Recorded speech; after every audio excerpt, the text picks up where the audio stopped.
Okay, we're up there. Okay, so fast track number 5, getting to know you and pricing, and so we'll tighten up the pricing thing up a bit because we're going to go over the price trend analysis form, how to do it on Wednesday. We'll go over it more thoroughly, so we'll give an overview now, and then we'll do it more thoroughly on Wednesday. So the 2-visit listing process, it's actually 3 steps for a 2-visit. The first one is gather information, and right back, hold that up. Okay, here. That's the only thing over here. Why does he have that as land? Put it on his, no, put it right there so he knows. Then what if he looks for it? That's compelling TV, huh? So grab one of these. And we're back with Big Nancy. That's right. Does that sit on the table over there? Thank you. Yeah, right here. Yeah. Oh, I love this. Me My too. favorite. This is Yeah, so cool. this is the, I haven't got to use it yet. I'm so excited about it. Put it right here. Okay. This is the getting to know you and your family. So the first one is gather information, the pre-listed materials, going out with your resume and the getting to know you thing. So basically what we do is somebody says, hey, I'd like to talk to you about that. So set up an appointment, say, hey, before I give you kind of a price on that, I want to come show you the home or see your home, look it over. I want you a couple pictures like kitchen and just kind of your key areas. Give them some warning that you're going to do that. And then, so, can we meet at, Tuesday at 4? Yeah, that'll be great. Okay, and then what I like to do is, once I've done that, I'm going to go back and overnight then put everything together, put a marketing plan together, and then I want to come back and present everything to you, how we're going to market it, price of the home, that sort of stuff. So I take this in with me and just flip through, page by page by page, and go from room to room to room and fill out the information and the things that are there. Things about the kitchen, appliances, dishwasher, garbage disposal, room number 1, whatever you want to. On the remodeled, yes or no, has been remodeled. That's good to ask every room, hey, was there any remodeling done in this room? Because it's amazing how many times, you get a list and you get things all done, and then, the neighbors come into the open house and they go, yeah, just kind of curious because I know they added on space and I just want to see how they did it. And you go, what? All of a sudden, like, oh. You're like this, la la la la la. I didn't hear that. So it's good to ask those things ahead of time. And then if there was any remodeling done, was it done with or without permits? Yes or no? And make sure you've got that down there. And when they did it, those sort of things. What sort of floors there are in there. So this is good because 1, it shows you're showing interest in their property, and 2, when you get the listing, you now have most of the information you need for putting the listing in the MLS in terms of flooring and type of, stove, is it gas or electric, gas or electric for the dishwasher, for the washing machine, so on and so forth. So you get all the information in here. It's a really good tool because it does show interest in their property, and then take some pictures. And then the second is market research. So come back and put your marketing plan together. And again, you can do the doors presentation on iPad, on computer. They're actually sending this, there's the smaller, it's a flip thing you'll take in. Rather than the big binder, it'll be a flip thing that you come in. If you want to take the smaller flip thing in, it's just a kind of a flip thing. It's still some theater to it, but it's not the big old honking thing that you have to take in with you for the presentation. So you come back, put the marketing plan together and the portfolio together, work on that, the price trend analysis, which we'll go over in a little bit here. And then you go back for a second visit, bring your portfolio in, whatever it's going to be, whether it be the flip thing or on your iPad or whatever, and your listing packet with you, prepared to take the listing. So it's a 2-step it's a 2-visit process. There's actually 3 steps within the process. I found that it works very well when you take those steps and do those things. Well, why a 2-visit listing process? And here's some fill in the blank. So you build rapport. It allows you time to build rapport with a prospective seller. And they may know price and that sort of stuff. But when you come in, take interest in their home, and you're looking beyond just price, but what you can feature and how you can do that, it builds rapport. Allows for greater customization. You can kind of dial in your price a little better. One of the questions you're asking is, why did you buy this home in the first place? And I know when we did it for Reg and Carolyn, they had some very specific answers of why they bought that home. And that helped us when we marketed and talked to people of why they bought it. It moves the spotlight off the associate and onto the marketing plan to sell the home. So, we're not there just to talk about ourselves, although there should be some time where you do that. But we're there saying, hey, we'll market ourselves all sorts of ways, but we want to market your home. So we want to be able to put the focus on there. Shows the value of full service for a full fee. So when people ask, well, boy, you make a lot of money, but we then show the marketing plan, what we're going to do. And part of your marketing plan you should do is say, hey, one of the things that we do that almost nobody else in our community does is we do a Matterport. We do a 3D virtual tour on almost all of our homes. And there's no extra charge for that, but we know it sells homes. We know it brings good buyers in. We've seen it happen a couple times already with using it. And if you want, what I'll do is remind me, I'll shoot you the link for it, save the link somewhere, so then what you can do is you can text somebody the link, or you can email them the link and say, hey, here's what we do. I did that with the house we got in Tehachapi. Said, hey, here's one of the things we do, and I texted it to him, and he texts back, goes, wow, that's really cool, because he's doing it on his phone, and because they look through a house and do all that. And also it shows the points of difference between Weichert, our Weichert office and other competitors, because our tagline is, we get more because we do more.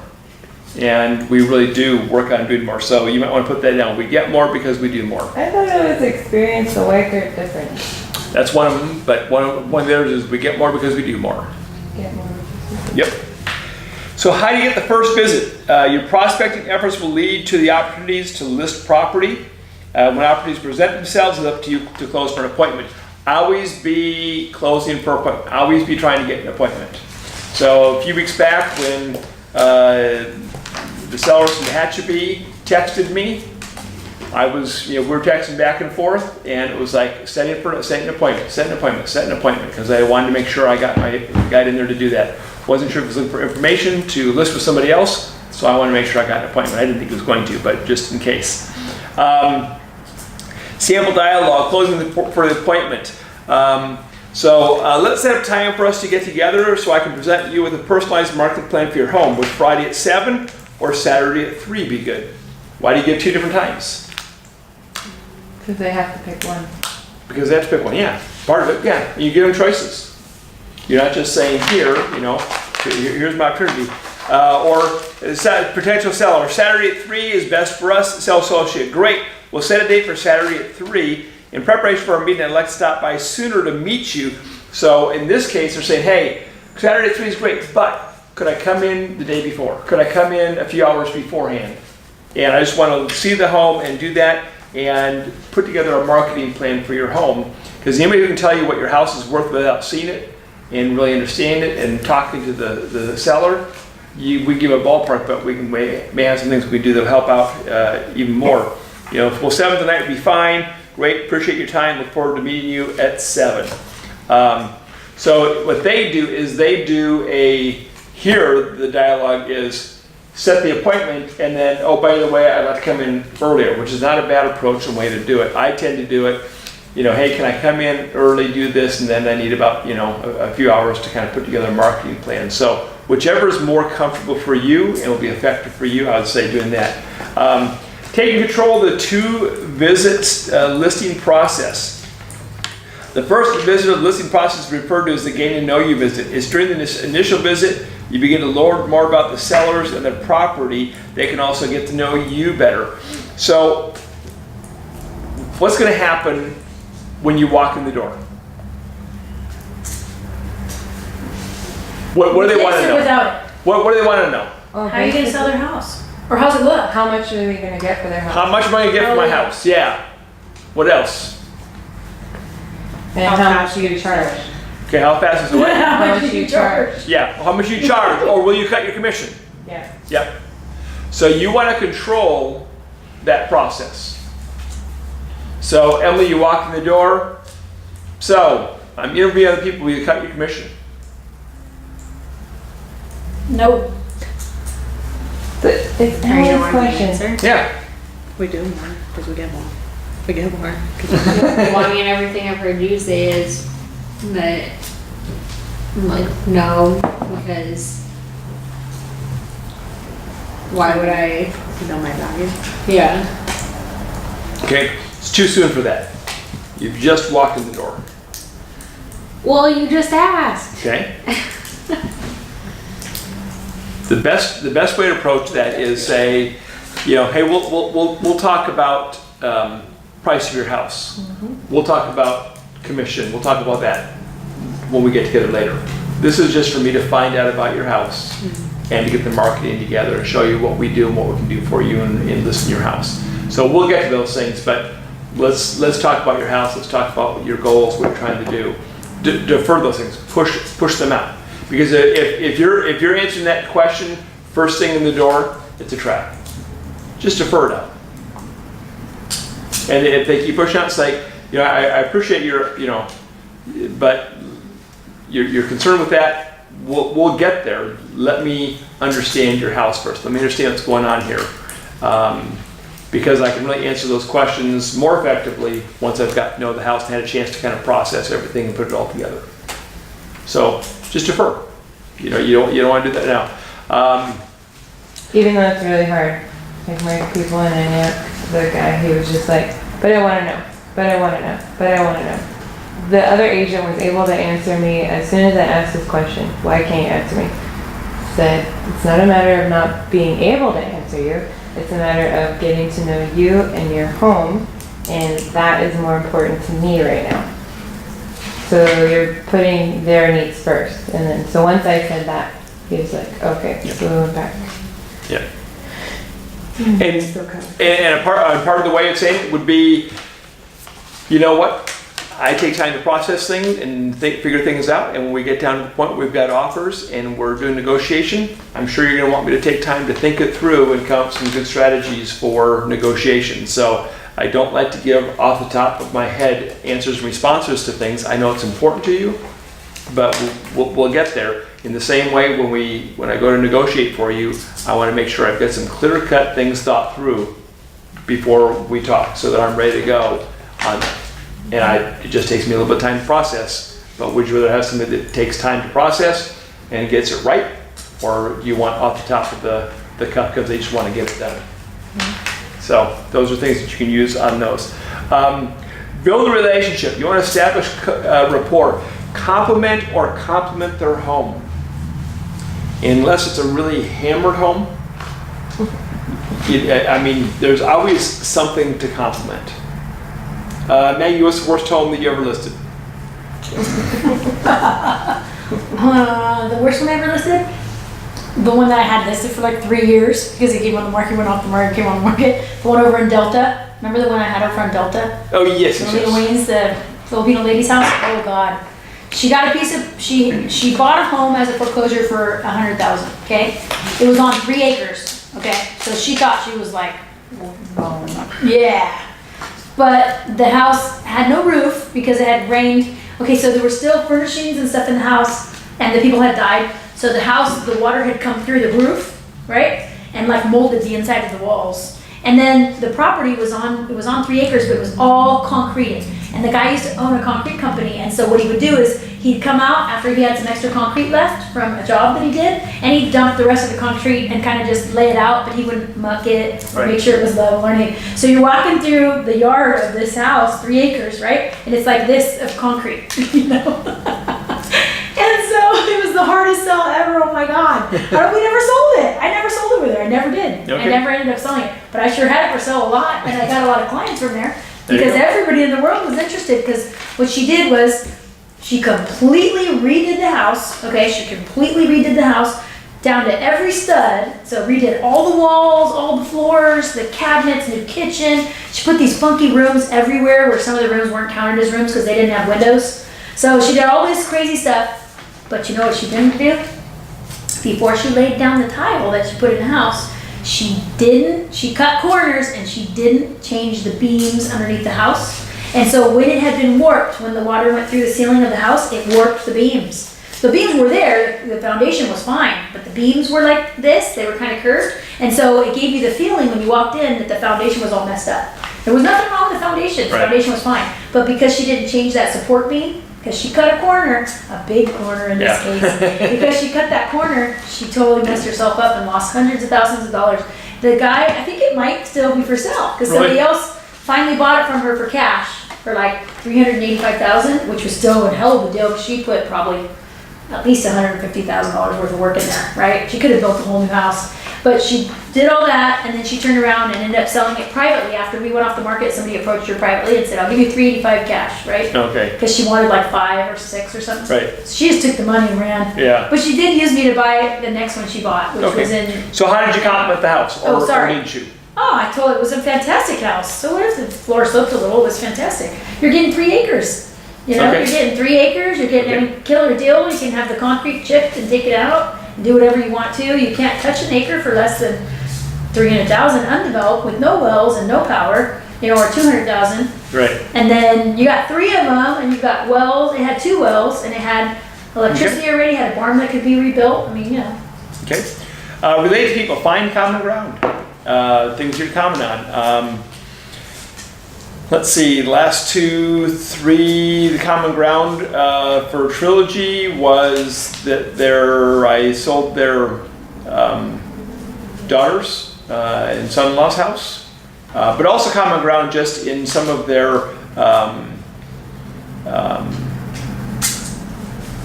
fashion design and their room design, those sort of things, and how they lay things out was really cool. So we found common ground in the house there. The other one was my mother-in-law, so there was common ground in there, married to her daughter. And then Jeff Bleachy. Okay, Yeah. Jeff Bleachy, the Tehachapi, he was a sheriff, police officer, sergeant with the Oak Police Department, so knew him there. But I still need to get common ground with his wife and talk with her and get to know her. Did you guys get that contract by any chance? We're working on it. Yeah. So, listen. Go when you talk, listen to what people are saying about the home. Why they bought it, why they're moving, what their motivations are. Make it personal, use their name.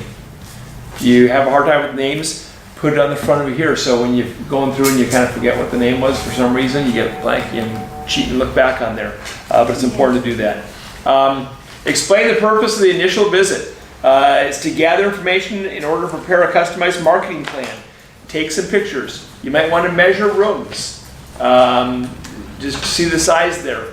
Carry a tape measure with you. I've actually got a laser measure thing that I could take with me and put it up in a second. Within a quarter inch tells me the width of the room. Just like put a number ball and beam, shoot across the room. That's nice. Yeah, so it's kind of a really cool thing. So you want to do things where you look at the rooms, you're taking pictures, you're asking questions, you're gathering information for the customized plan.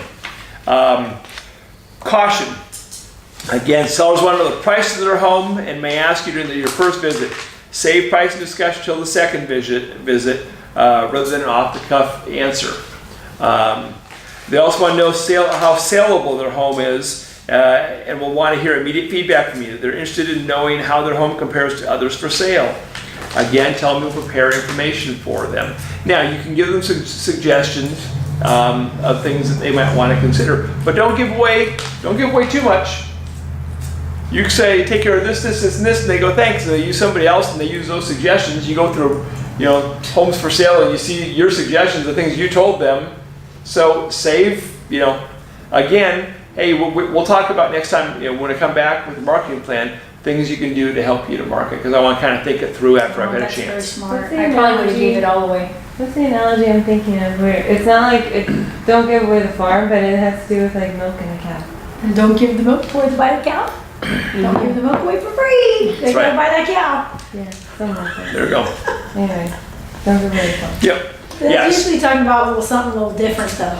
But again, Maggie's style is she's Miss Just wanna tell them Friendly, everything, nice, yeah. tell everything. But you want to hold back some things, so I always say, You're but right. hey, I'm putting this market plan together. Part of that is, as I have a chance to think about it, look through my pictures and that sort of stuff, to come back then and give you some real help with that. But don't give it away. I can't tell you times I've given some suggestions and then they've gone and used somebody else, and you go into that house, it's like every suggestion I gave them, they took. It's like, so if you like my suggestion so much and how I did that so much, why did you use them? And usually the answer comes down to because they did it for cut rate and Right. they end up getting what they paid for. So, uncover needs and wants. Uncovering needs and wants. This is taking control of the two-step visit listing. As you're operating during step 1 to find out the following: their motivations and expectations. What's their motivation for moving? What are their expectations for you as the agent? And that's always an interesting thing. What do you expect from me? I love that. Yeah, that's great. That'll open up some discussion. Because when you come back with your marketing presentation, what are you going to do?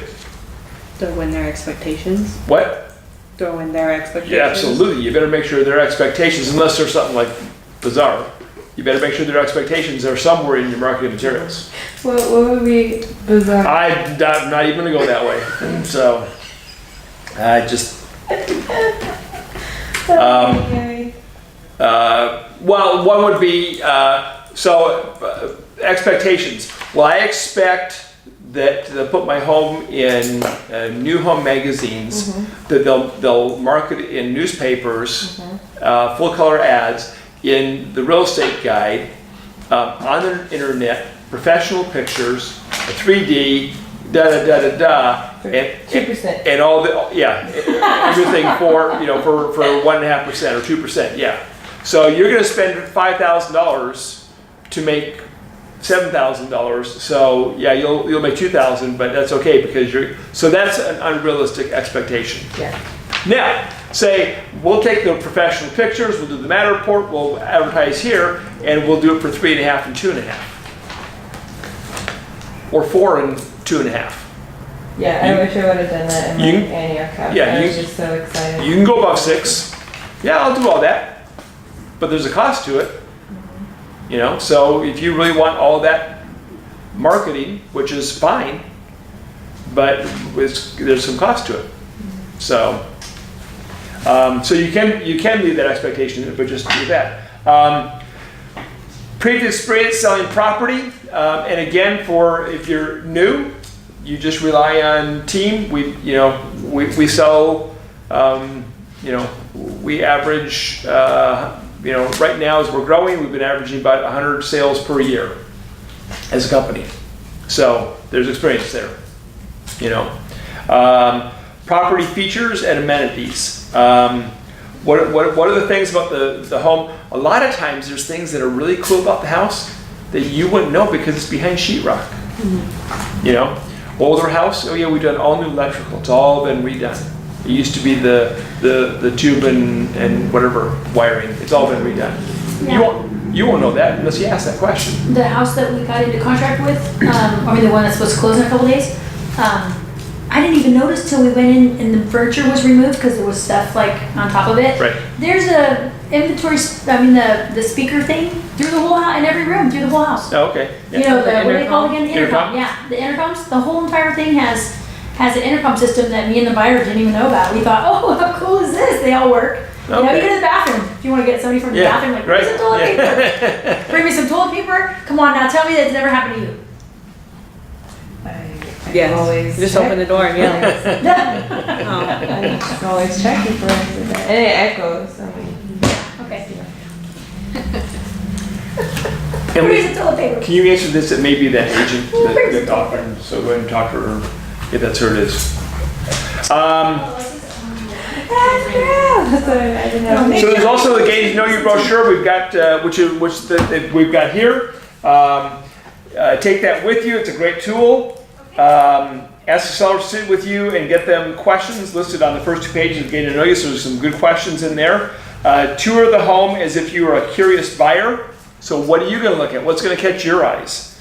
Ask the seller about any problems or any warranties they may have. Also, anything that's leased or. She wants to know if the press thing, they don't want to do it, right?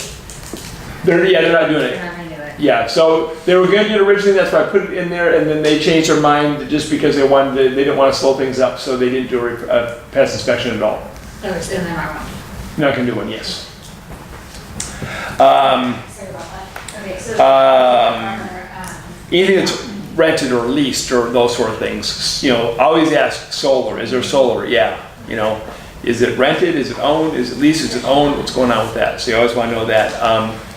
Let's see. As you tour the home, look for personal property to be excluded or replaced. When I get all done, I say, so what in here would you be willing to sell? I mean, if they ask for it, are you willing to sell anything or you want things I'm excluded? gonna just take this. Which one is this one? Lorena. Hey, Lorena. Hello.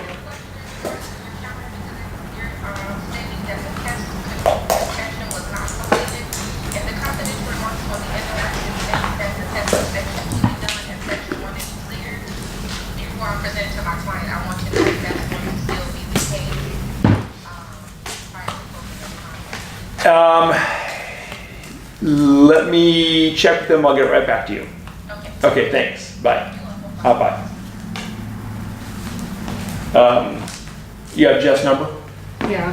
Call them up, tell them that that'd been there. I thought it got removed, but it's in there, so that I know if they will be willing to do the inspection and take care of the section 1. Like we had in there, because that's the way that we talked about initially, and it didn't get taken out of there, so. Personal property, things they're willing to, excluded, included, a lot of things, a lot of times it's, so you get the TVs that are mounted on the wall, you're taking those with you. A lot of times they say, you know what, if they want them, I'd rather leave them, I'd rather not have to move them and all that sort of stuff, and I'll just buy new ones. So yesterday I went to the house, the same one that we're closing. Remember I showed you all that cool stuff I wanted, right? So I get over to the house and the people are packing and the moving trucks are there, and I wrote a little note, hey, if they're getting rid of this particular couch and a couple things, please let me know, because I knew that the parents had passed away. So I get there and they're moving everything out and I'm like, oh man, he didn't even respond to me about that stuff, that sucks. And then guess what happened? So while the people were there, the lady looks at me and she goes, you wouldn't happen to be the agent that wanted to buy some of the stuff in here, would you? Because we put everything this morning on Make Me an Offer. And I'm like, oh my God. So these people came and they were taking all these antiques and all this precious stuff. So I got a couple of them that I probably shouldn't have got. But they took most, and you know what my client did? My client ended up negotiating for almost everything in the house, and I'm talking stuff from Japan and Asia, Wow. like and like all over the world, like neat stuff. And he ended up getting everything for $750. He was in such awe, he took him to dinner last night. They went to Black Angus, and I had to go to another appointment. So The buyer and the seller. I had no idea. Well, it wasn't the actual seller that we were working with, because that was the older brother in another state. okay. But he ended up, Wow. Okay. But that's an example of, if I would have known everything was staying, I could have, Yeah. Yep. I understand the difference between maintenance and improvement items. What's the difference between maintenance and improvement? Improvements are beautiful countertops Okay. replaced. Maintenance is making sure that if the countertops were breaking, you fixed it. Okay. Yeah. Or maintenances are, Trees being trimmed back. yeah. Mhm. All sorts of stuff. Doors being taken care of. Yep. Yeah. The toilets are One sealed. thing that I like is I learned from my first listing, having the dryer vent cleaned out before. Yes. I don't know why, I never would have even thought of that. Yep. Yep. And chimney sweeps can take care of those things for you. Right, Yep. yeah. So most people forget to clean the dryer vents out all the time, and that's a common cause of fires. So close and confirm for the second visit. Present your sellers with a Weichert 1 or similar company brochure and your pledge of service, and we've got some of those there. You put a pledge of service in there, what you promise to do for them. And there's some dialogue you use. Thanks for allowing me to tour your lovely home. Here's a brochure you'll find helpful as you think about what's involved in selling your home. So it gives some things for them to work on and think on also. Weichert has anticipated some of the questions you might have and provide the answers. And those are online. You can pull the pledge of services online. The what we do is online, all that. And then here's my personal pledge of service to you. It's my commitment to keep you informed, provide prompt follow-up, active resource for all services, fairly represent your interests, do everything I can to make the process go smoothly. I'll see you on blank, with the marketing thing on there. So you want to control that and just as if it's natural as anything that you come back for the second visit. Preparing for the second visit, things you'll need are the price trend analysis. These are fill in the blanks. The customized portfolio pages, doors, and again, that's being updated and changed. And then customized leave behind and property business cards. And that's all part of the stuff you put together for the doors presentation. You know what I seen What? today at Office Depot? They have the boxes of cards. I can't remember how many they were, but they're on clearance for like $20. Okay. There was a lot of them. If anyone needs them. Oh, I didn't. I just have the ones that I let Emily borrow because I thought she was never. Yeah, that you print out. Yeah. Right. So it's just like the sheet of business cards. Yeah. Right. That's what they have there, Yeah. but it's like a Yeah. big box. Like I know it's probably like. Okay, pricing the home to sell, evaluating properties. Most prospective sellers have an opinion of their home's value before calling you to talk about listing their home. How do you think their opinions were formed? Online.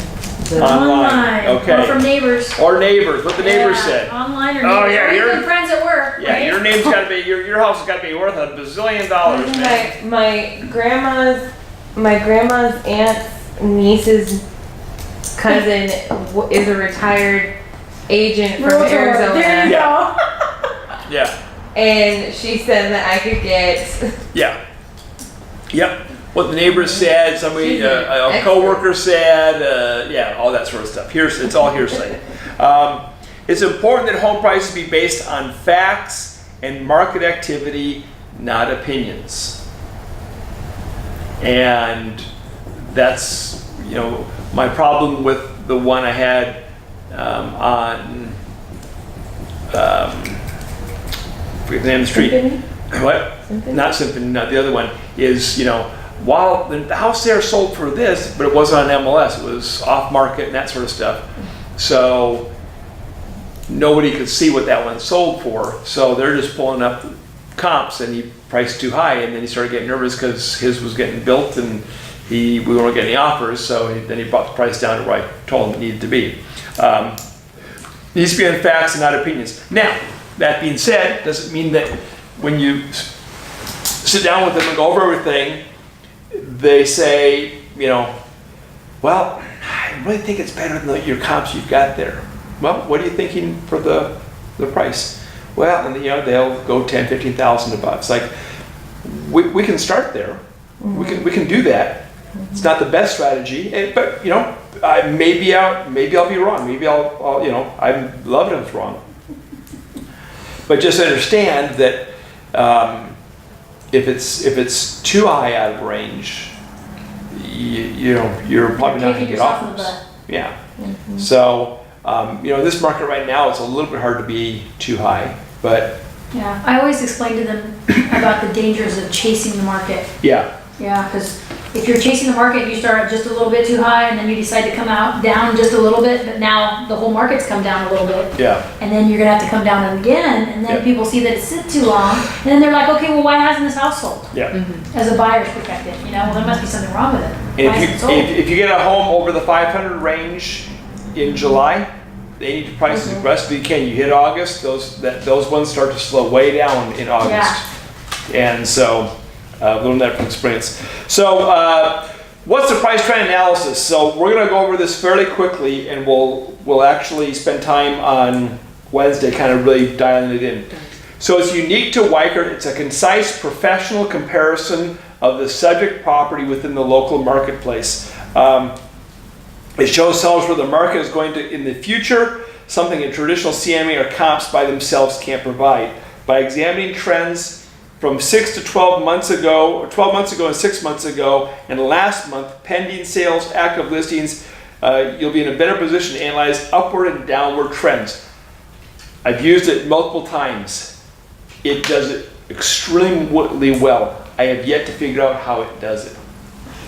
But it calcs things out, the formulas they have in there, it takes the data that you put in there that they're asking for, and it really shows you what, there's a couple times where it's like, it gave me a price that's like, and then I really went back and looked at other things, it's like, yeah, it's actually right. Okay, how do we get to it again? Are we going over that? I'll go over that in a few moments. It takes market absorption rate into consideration to show who has the advantage in the current market, buyers or sellers. Who wants to know exactly what section 1 is? Section 1 or any dry rot things. It's gonna be those boards, those sort of. It's gonna be trim stuff. I mean, it's gonna be. Not that much. You know what? Maximum it will be is $1,000 of section 1 stuff in there. Okay. Yeah. So at the most. Watch it come to 2,000. Guess it's paying for it. That's right. Gathering comparables, doing accurate market research will help the sellers make the right decision about pricing their home. Allowing the pricing of a home to be based on the facts of the market helps eliminate most pricing objections. Again, we're in a market right now where things are going up, but markets change. So that's why knowing this tool and using it is very helpful, because as markets change, we'll see those trends. You'll be able to help people as the market, because it always does change. With facts of the subject property in hand, begin your search for comparable properties. They fall into 3 types: sold properties, active listings, and expired listings. Okay? Sold, pending, and current. So there's an expired. Do they do expired in there? Mm-hmm. In the price trend? Trying to think if they do. No. No. So I think it's pending. I think pending is the better answer on that. Expired. There are some. No, there are expired. That's right. There are. So what can those tell? What can sold properties tell us? Sold properties? Yeah. What do those tell us? Oh, what the accurate sales is, yeah. What people are willing to pay. Yeah. Yeah. Okay. How about current active listings? What people want to get paid. Okay. Well, that's the competition. Right. Yeah. Yeah. That's that's what you're competing against. Mm-hmm. Okay. And expireds? What didn't work. What people weren't willing to pay. Yeah. So it gives that information there. So there it is right there. Is that fill in the blank stuff for you? Yeah. Okay. What they're willing to pay, the competition, and listings that are still on the market or pending sales available, and expireds, what they weren't, what the market rejected. Hold on. Okay.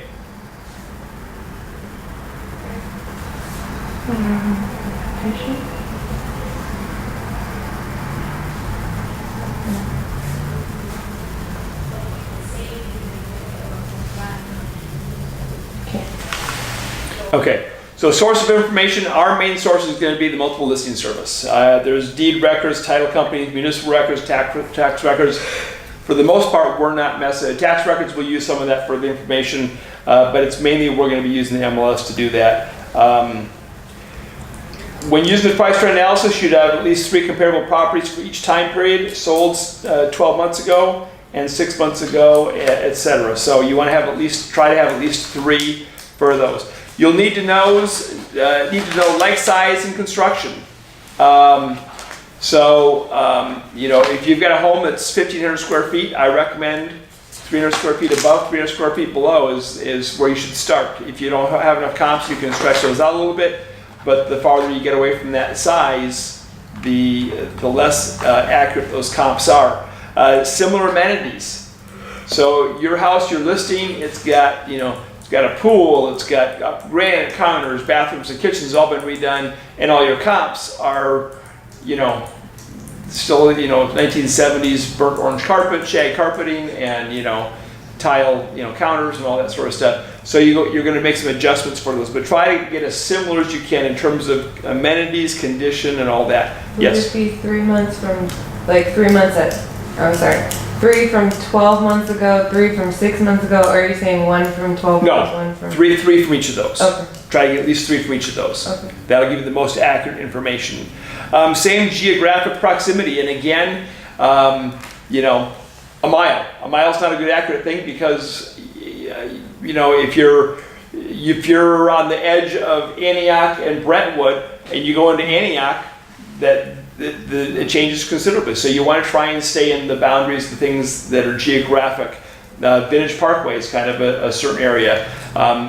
Within Vintage Parkway, I try to stay away from those small zero lot line properties because those are a different animal than the regular single family ones.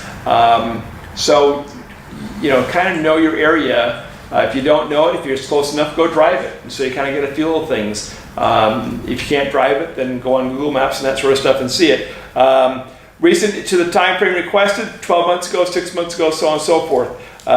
Using comps that aren't specific to the subject property are going to skew the results of the PTA. Again, try to be as close as you can on that. Be sure to print out all of the listing sheets from the MLS for comps and use for your PTA. That way, it gives you some detailed information in that you can use on that. Okay? They said they're willing to do the inspection, but he doesn't know, you know, if they want. It'll be based on, yeah. Depending on what it came back with, they would be willing to maybe do all the repairs, but Okay. not sure. They don't want to like spend $1,000. Yeah. You know, so. Okay. What was the fill in the blank for, we have 4 fill in the blanks. Right here. Oh, Size of construction, similar amenities and condition, geographic proximity, and reason to the time frame requested. okay.